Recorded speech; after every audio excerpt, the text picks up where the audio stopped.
Hello students, welcome to Show of Sir classes, and we are going to discuss a very interesting topic today about you can see it is the TCS National Qualifier Test, that's the TCS NQT, and this video is going to be useful, very much important, very useful for those who are looking for and are aspiring going for the placement season, going for this interview round, and those students or particularly the students, the freshers from this science and engineering domain, those who are particularly looking for job. So that is today we will discuss about the TCS NQT, the TCS National Qualifier Test. So let's look at the things. So what are there in the test? So yes, it is the National Qualifier Test. So it will check your competence on the core cognitive processes and were required for the entry level jobs. So this is for the all this test is particularly for those who are looking for the entry level positions, for those who are the freshers and they are pass out of this 2022, 2021, 2020, okay, 1918 you can go, so up to this, okay, less than of 2 years, so we will just go with this of 2020 and 2021, maybe up to 2020 they also include. So we have the industry specific knowledge and insights and specialization and skills required to perform various job roles. So what is about the test? So it has a NQT is a prerequisite for all tests, okay, and the score is valid for 2 years, and you can register it for the test at the TCS Ion website, and you can give the test at home, or also this online means that from home you can give, or also physically in center is possible.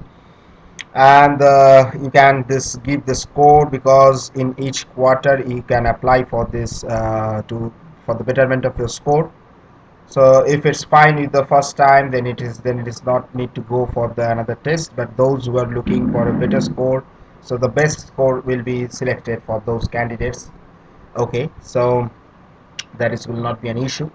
And there will various companies are there, so those who are accepting this national qualifier test, the TCS National Qualifier Test, and then let's look who are eligible to apply for this. So this is the UG students, PG students, and diploma students who are in their pre-final, final year, or have passed out, okay. So in this case, for this year we can go for this, or have passed out, then also go. So 2023 candidates, they can also give 2022, 2021, and previous year is also they are eligible to give. So student with any degree and specialization uh, and discipline, they're eligible, right? And freshers with less than 2 years of experience. So that is all about the eligibility criteria. So now let's look what are there in the this national eligibility, this qualifier test. So first you have this verbal ability,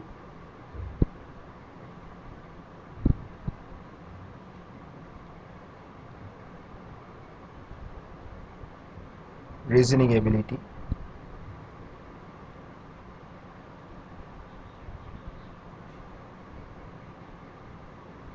numerical ability.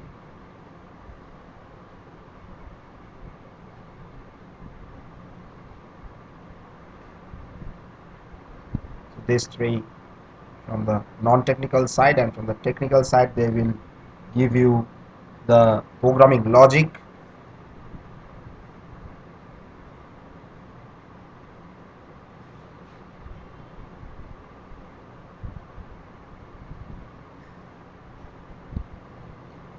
and coding section will be there.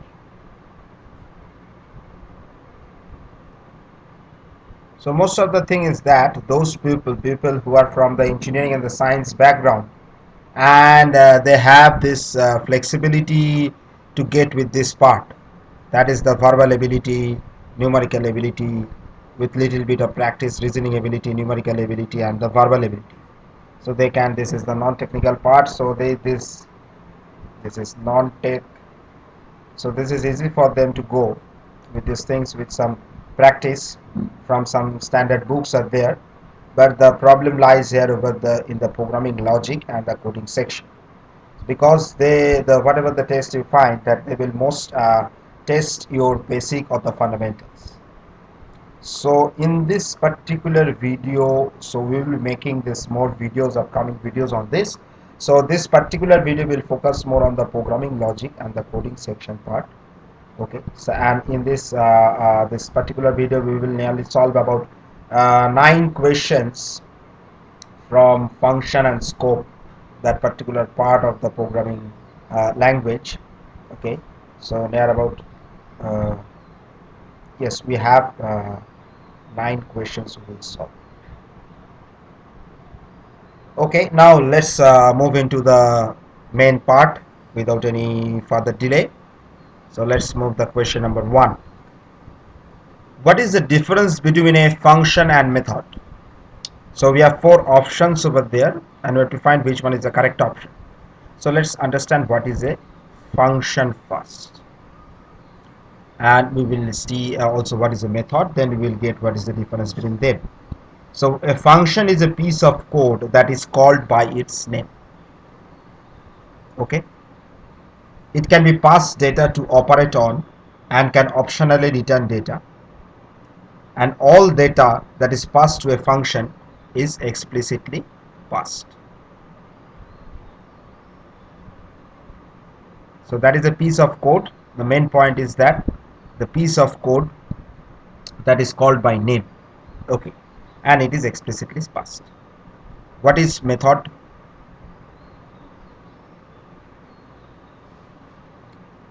A method is also a piece of code that is called by a name that is associated with an object.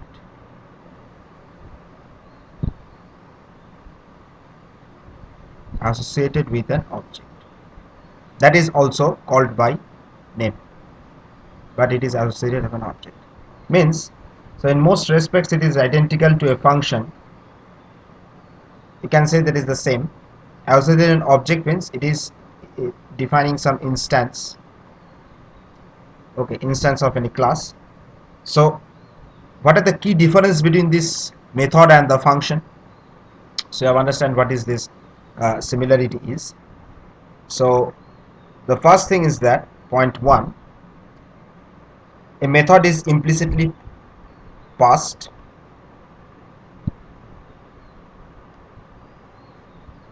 Method is implicitly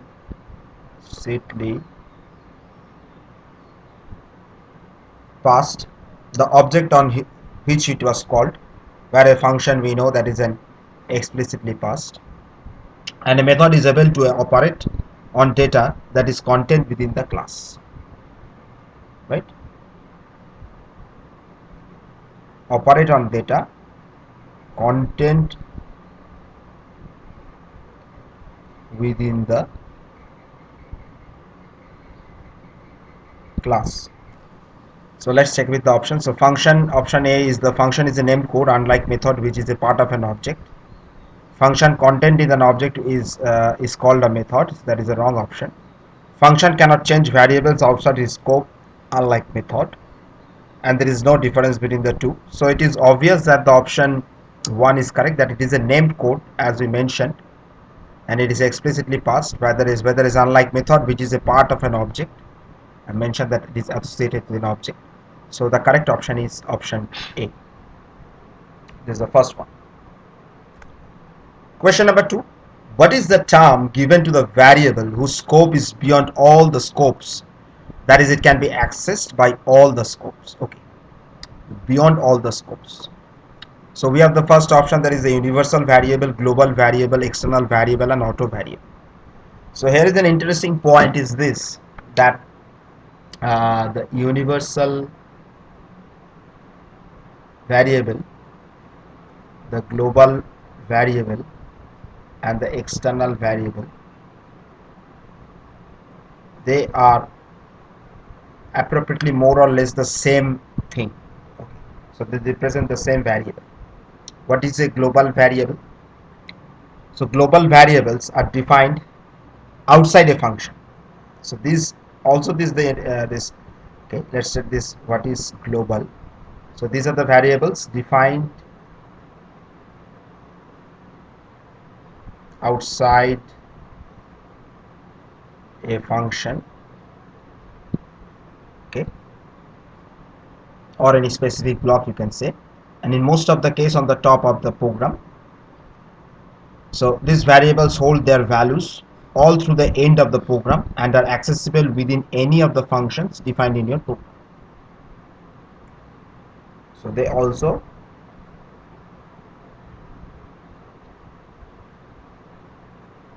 hold their values all through the end of the program. That is a global variable. Similarly, the universal variable and the external variable, they are the same thing. So that is also defined, is also a function, and it has this same attribute as the global variable, same definition you can say. Now what is this auto variable?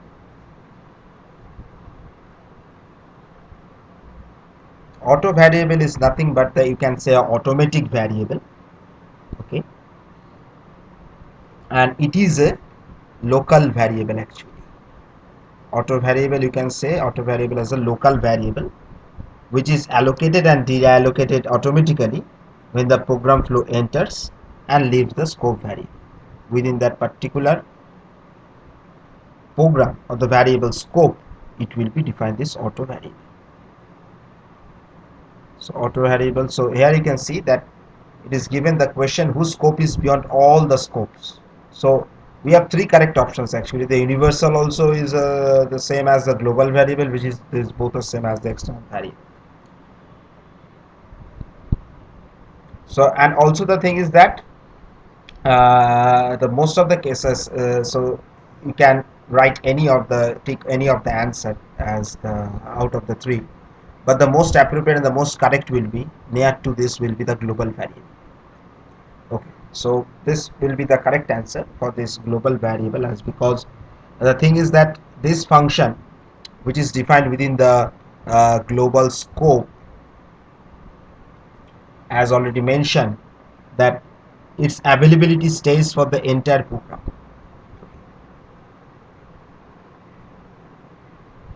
And we usually that declare this global thing at the start of the program. In C we have done this. So in this case the correct option will be the global variable. So question 3, Anu wants to make a function that is not bound to any identifier. So which of the following functions should she incorporate in her program? The options are global function, friend function, anonymous function, and the null function. So we have already seen what is a global function. Now let's look at what is a friend function. What is a friend function? Okay. A friend function is a function that is specified outside a class, right, but has the ability to access the class members protected and private data. That is a friend function. A friend can be a members function. Okay, it can be a members function or a function template function template, okay, or class template you can say, in which case the entire class and all of its members are friends. That is a friend function. What is an anonymous function? Anonymous. So anonymous functions are that is not stored in a program file, okay, but is associated with a variable whose data type is function underscore handle. So anonymous function, it can accept multiple inputs and return only one statement. That is an anonymous function. Okay, so that is a single executable statement.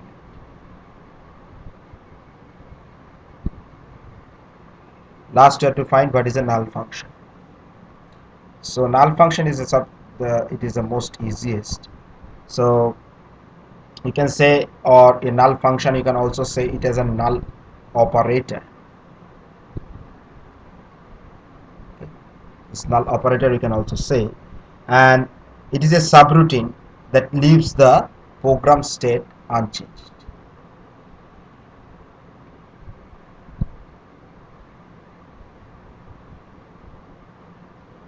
That is the null function. So our question is, Anu wants to make a function that is not bound to any identifier.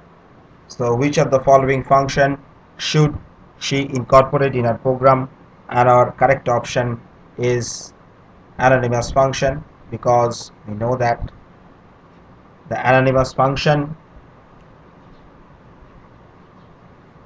it is, yes, this anonymous function, that is not stored in a program file but is associated with a variable. Okay, so that is our correct option is anonymous function. Question number 4. So which of the following accessibility modes can be the specifier of a top level class? So before moving on to the option, let us take this. What is a top level class consist of? Okay, so in the top level class we have only public, abstract and class modifiers.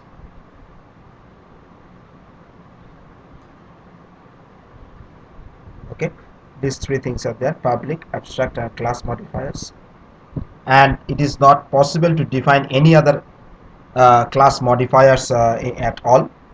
So we will say this as a this public, abstract and the final modifiers is these are only allowed, and no class modifiers are this, it's not possible to define it there. So that is the default, or you can say package accessibility default, or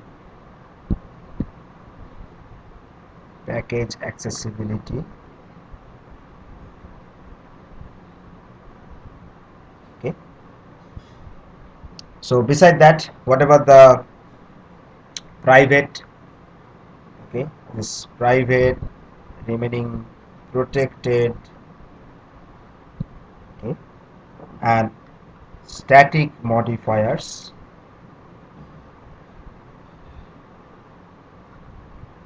it cannot be used when declaring top level classes.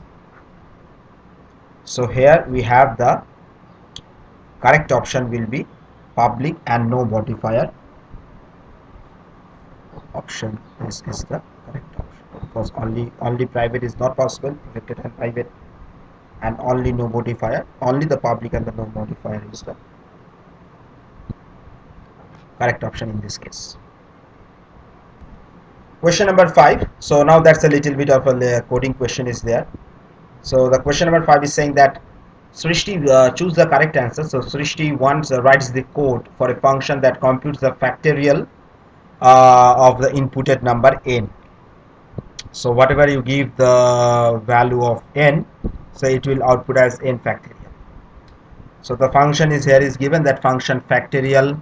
Okay, they have defined the function factorial. So if n equal to 0 or n equal to 1, we have to return 1. Yes, we know that 0 factorial or 1 factorial returns 1 only, else we have to find the missing step. So that is from the options we have to find. Okay, so what the first option is saying, the return the factorial n minus 1. So n minus 1 means whatever I will give n, so n equal to 5 if I give, so n equal to minus 1 will be 4 factorial. it is not serving the purpose, so it is wrong. Then is the return n multiplied by factorial n.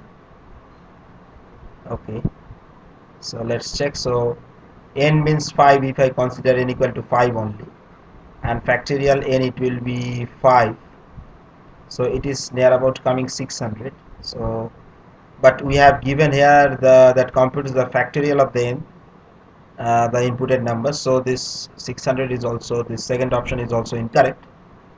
Return n factor n multiplied by n minus 1, so if is n is 5, then multiplied by 4, 20, which is also incorrect. And let's check with the last option, that is n factorial n minus 1. So in this case is n equal to 5, and factorial n minus 1 is 4 factorial, so what it will be, 5 into 4 into 3 into 2, that is 120. And if n put n factorial that is equal to 5, we have 120, so this must be the correct right answer. This will be the correct option. This option is correct. So if we put n equal to 4, so 4 into 3 factorial, so it is nothing but the 4 factorial, right? So similarly 5 into 4 factorial means the 5 factorial, so which is 120. So the correct option is the last one, the return n factorial n multiplied by factorial n minus 1. That's one of the simplest question, easy question was that. Question number 6. So what is the output of this code? We have included a preprocessor is integer of main, and we have defined integer y equal to this 10,000, okay, and y equal to 34. So print f hello world and %d new line comma y and return 0. So what is the output of this C code? So here you can see that we have defined y equal to 10,000, and again this y equal to 34. So both are integer number. So while computing this printf, so it will be get confused. So which of the value to take in case of y? So in our case the compile time error will be there. Okay, it will be raised, the compile time error, as the compiler will get confused which value is to be printed for y equal to 10,000 or y equal to 34. Okay, so here we can check with the option. This first option is the correct, the compile time error. So this is also a easy question and pretty simple. If you understand the logic, then it will be easy to answer this question. Now question number 7. The lifetime of a dash variable is the lifetime of the function block. So we have 4 options over there: the file scope, local scope, global scope, and the function scope. So we already have some discussion previously in this lecture about some of this variable, which is a lifetime variable, that is it's continued throughout the program. So let's check one by one what is the scope about. So what is, first let's understand what is scope. So the scope of an identifier is a part of the program where the identifier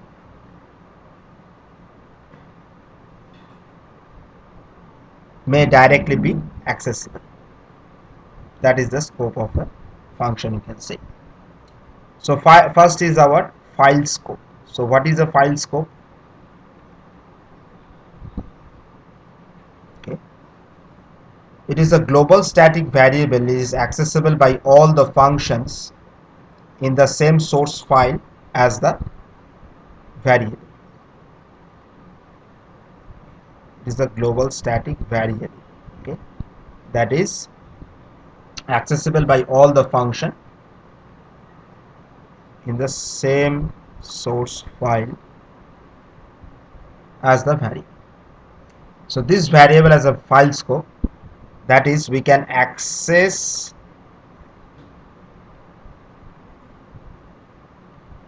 the variable anywhere in the program, right? Therefore, the variables with the file scope do not conflict with the other variables because they are no private to the source file, right? Next, we have this global variables. We know what is a global variable. It holds their value. Global variable. So what it do? It holds their values throughout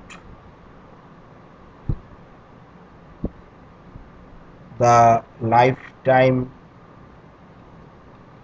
of the program, okay, and they can be accessed by any function. By any function it is accessible, right?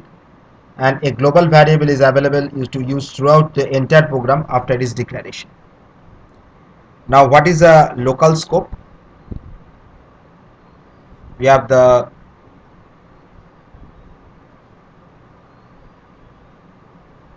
local scope means that variables declared inside the function.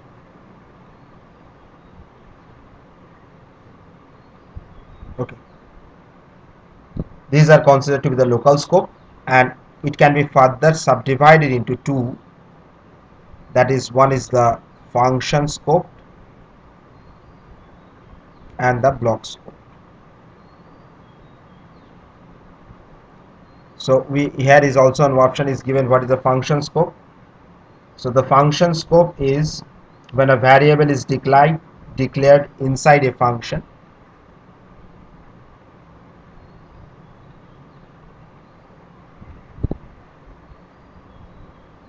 Okay, and it is accessible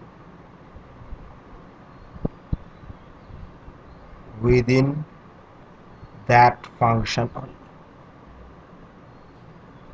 and it cannot be used outside that function. That is a function scope. So we have, let's look at the options over here. So the local scope and function scope, we know that is already within this variable, and the lifetime of a variable we have already discussed. So the correct answer is nothing but this global scope. Okay, now one thing to just mention, like even some to get a clear idea. So if we mention, suppose this the program, this static int n value, so this is a colon, this is a file scope variable, and if we write it as a float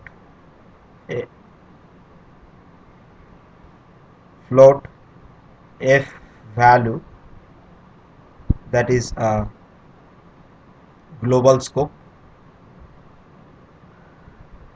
variable, the global variable you can say. It is better to say global variable. And if you mention like this, that you have mentioned the main function, then you started this double d value, something like this. So this is the local variable.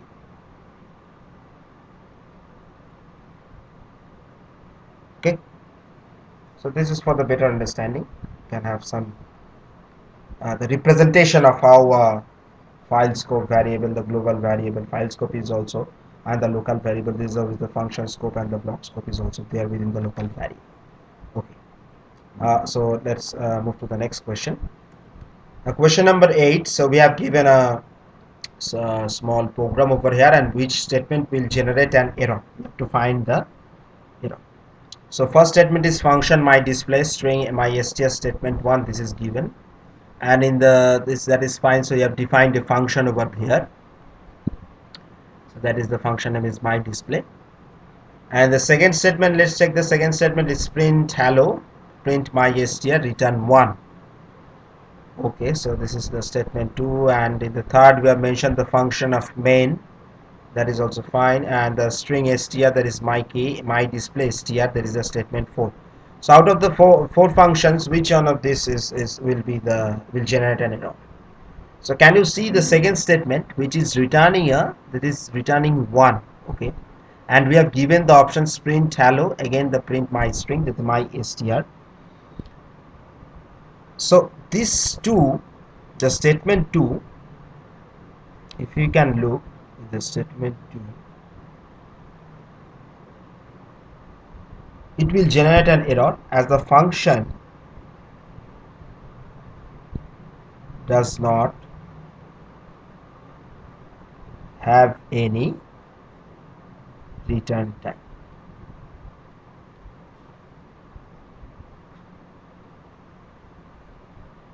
and it is returning 1, you can see over here, which will generate an error. So that is a pretty simple. So you have to find the error from this out of the 4, because the function you have defined, there is nothing to, this does not have any return type in the second statement, but it is mentioned return 1, so which will create the error. So the correct option is nothing but this statement 2. Okay. Question number 9. Consider the following code, and you have to find the value. What is given over here? The function modify a b. Okay.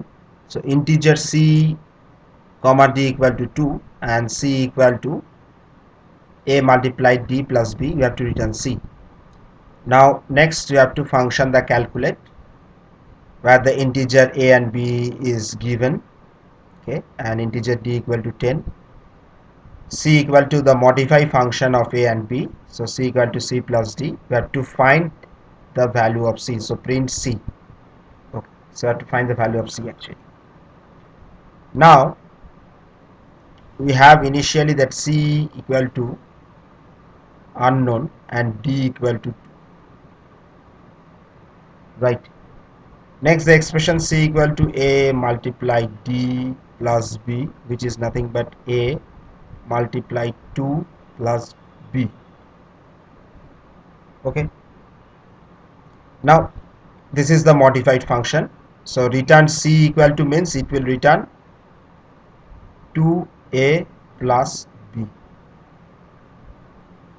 Now the calculating the function, so when a equal to 5, b equal to 20, so then c equal to